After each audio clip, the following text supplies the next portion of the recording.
Hello friends, কেমন আছো সবাই? আশা করি ভালো আছো। আর একটা নতুন ভিডিওতে তোমাদের সবাইকে স্বাগত জানাই। বেশ কয়েকদিন পরে আবার একটা ঝাঁ চকচকে ভিডিও নিয়ে তোমাদের সামনে চলে এসেছি। আর আজকের ভিডিওটা হতে চলেছে রাম সীতা মন্দির, তাও আবার খাস কলকাতার একদম শিয়ালদার চত্বরে। এই মন্দির কিভাবে আসবে, কখন আসবে, মন্দিরের প্রাঙ্গণ কেমন কি রয়েছে, সমস্ত কিছু আজকের আমার ভিডিওতে থাকছে। চলো ভিডিওটা শুরু করছি, স্কিপ না করে পুরোটা দেখো কিন্তু।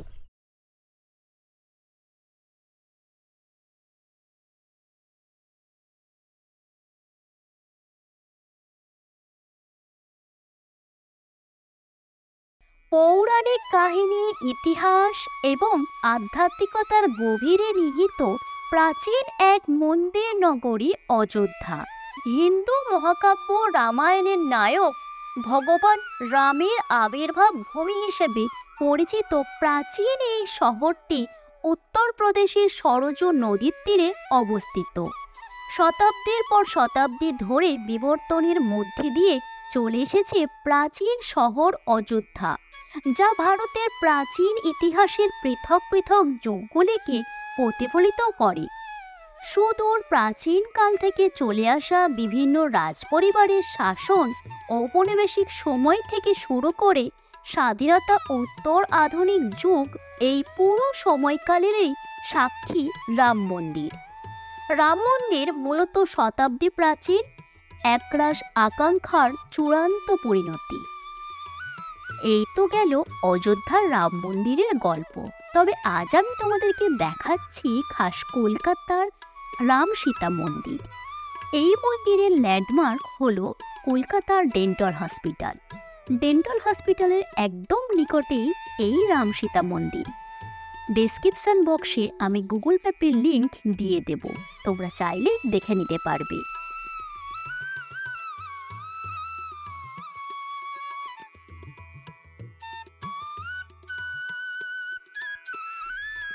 ডেন্টাল হসপিটালের পাশ দিয়ে মিনিট 2 হাঁটার পরেই আমি চলে এলাম আজকের গন্তব্য রাম সীতা মন্দিরের সামনে।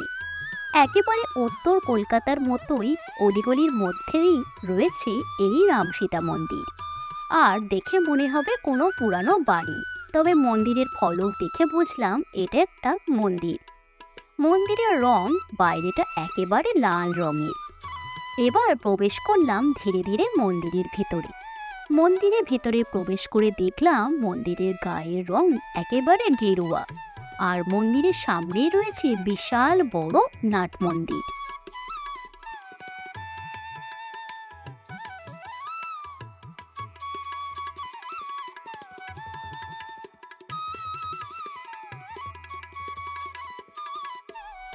খাস কলকাতার মধ্যে এত বড় রাম মন্দির তোমাদেরকে আকর্ষণ করবেই।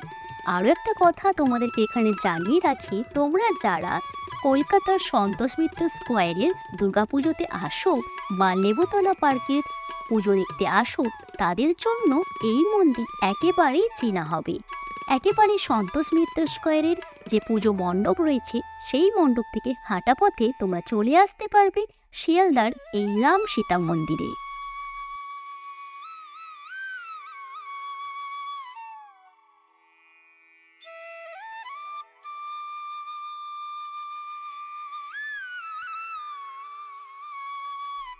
এবার বলি এই মন্দিরের টাইমিং।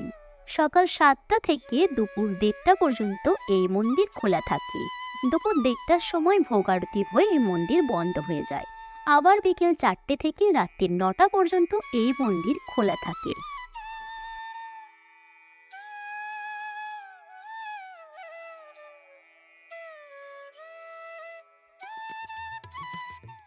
এবার তোমাদেরকে বলি এই রাম মন্দিরে তোমরা কিভাবে আসবে। দেখো, রাম মন্দির তো একদম পুরো শিয়ালদা চত্বরেই রয়েছে।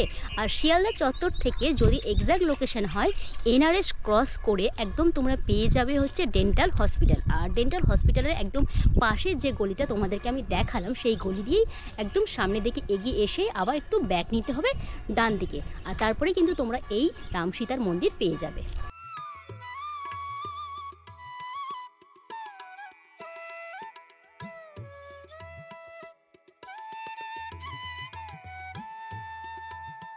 একটা বেলার সময় করে তোমরা চলে আসতেই পারো কলকাতার রাম সীতা মন্দিরে। আশা রাখি আশাহত হবে না।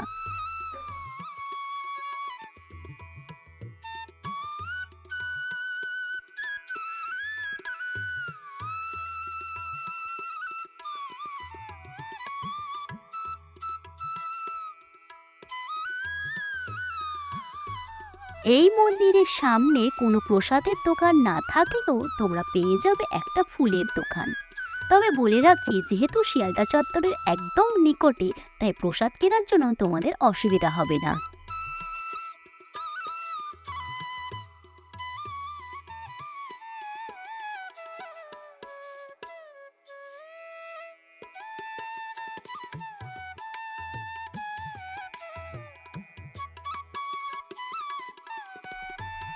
আমি গিয়েছিলাম প্রায় দুপুর 11:30টার সময়। মন্দিরে গিয়ে দেখলাম একেবারে ফাঁকা, আর মন্দির প্রাঙ্গণটা বেশ সুন্দর নিরিবিলি।